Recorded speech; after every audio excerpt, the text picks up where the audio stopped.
You, John Fitzgerald Kennedy, do solemnly swear. I, John Fitzgerald Kennedy, do solemnly swear. That you will faithfully execute the office of President of the United States. That I will faithfully execute the office of President of the United States. And will, to the best of your ability. And will, to the best of my ability. Preserve, protect, and defend the Constitution of the United States. Preserve, protect, and defend the Constitution of the United States. So help you God. So help me God.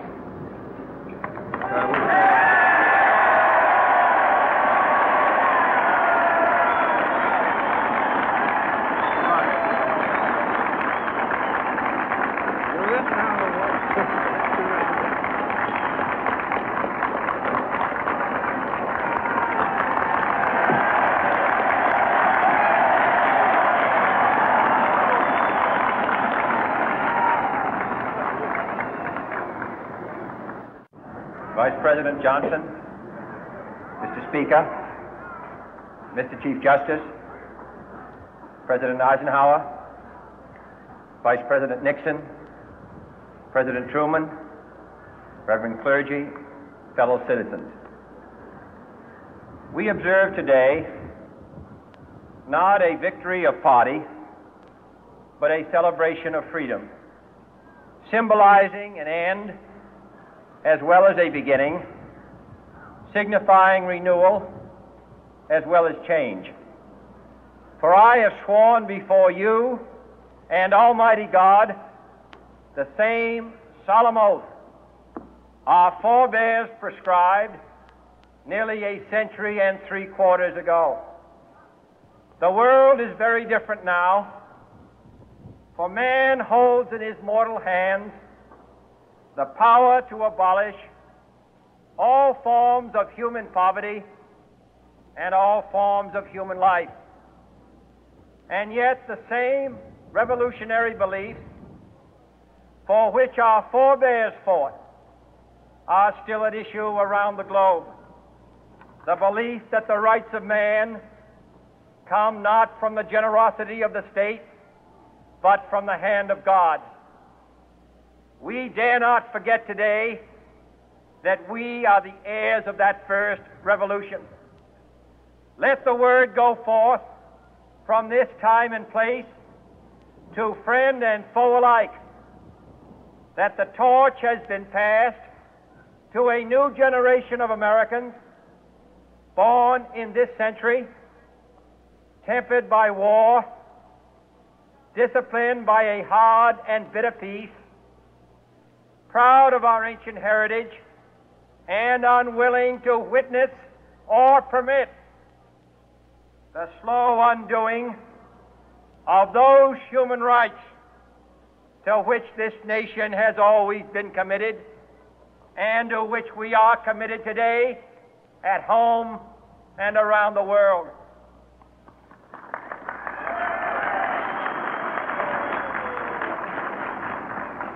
Let every nation know, whether it wishes us well or ill, that we shall pay any price, bear any burden, meet any hardship, support any friend, oppose any foe to assure the survival and the success of liberty.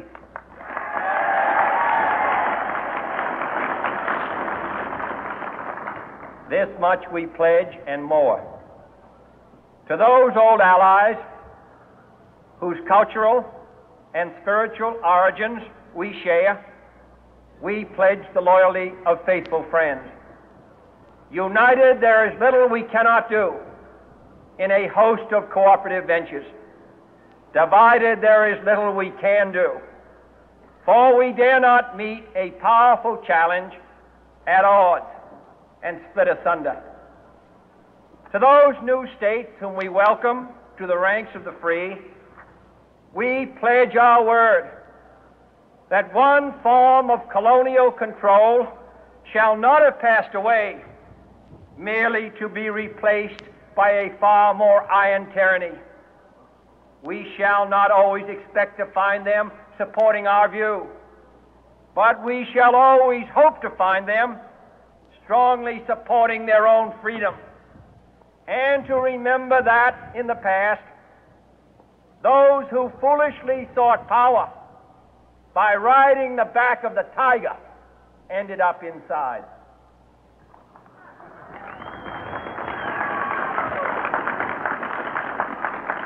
To those people in the huts and villages of half the globe struggling to break the bonds of mass misery, we pledge our best efforts to help them help themselves for whatever period is required, not because the communists may be doing it, not because we seek their votes, but because it is right.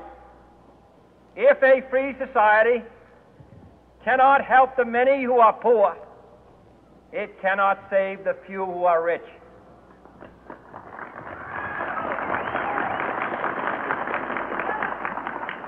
To our sister republics south of our border, we offer a special pledge to convert our good words into good deeds, in a new alliance for progress, to assist free men and free governments in casting off the chains of poverty.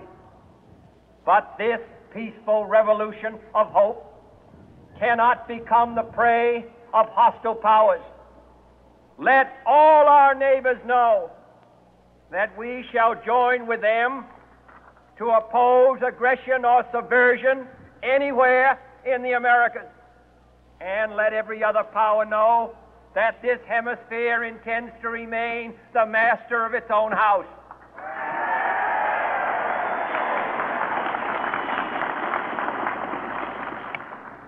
To that world assembly of sovereign states, the United Nations, our last best hope, in an age where the instruments of war have far outpaced the instruments of peace, we renew our pledge of support to prevent it from becoming merely a forum for invective, to strengthen its shield of the new and the weak, and to enlarge the area in which its writ may run.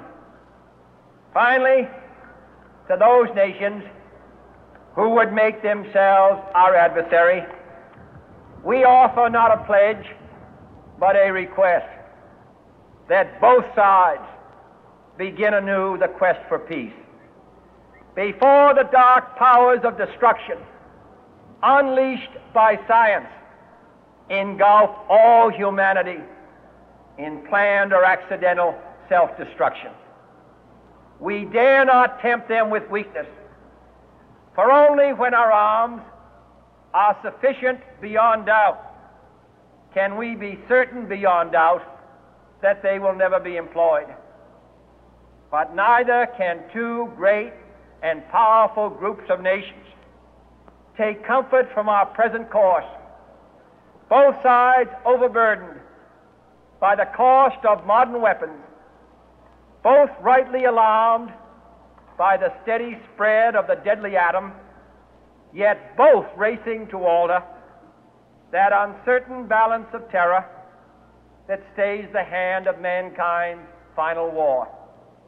So let us begin anew, remembering on both sides that civility is not a sign of weakness, and sincerity is always subject to proof.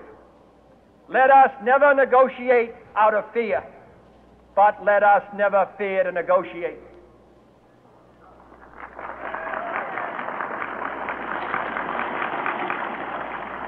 Let both sides explore what problems unite us, instead of belaboring those problems which divide us. Let both sides, for the first time, formulate serious and precise proposals for the inspection and control of arms, and bring the absolute power to destroy other nations under the absolute control of all nations.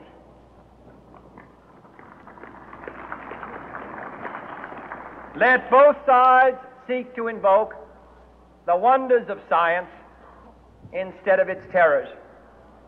Together, let us explore the stars, conquer the deserts, eradicate disease, tap the ocean depth, and encourage the arts and commerce. Let both sides unite to heed in all corners of the earth the command of Isaiah to undo the heavy burden and let the oppressed go free. And if a beachhead of cooperation may push back the jungle of suspicion, let both sides join in creating a new endeavor, not a new balance of power, but a new world of law, where the strong are just and the weak secure and the peace preserved.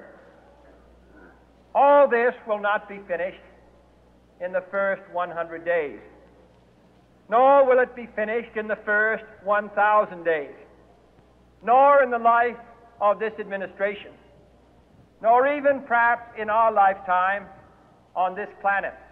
But let us begin.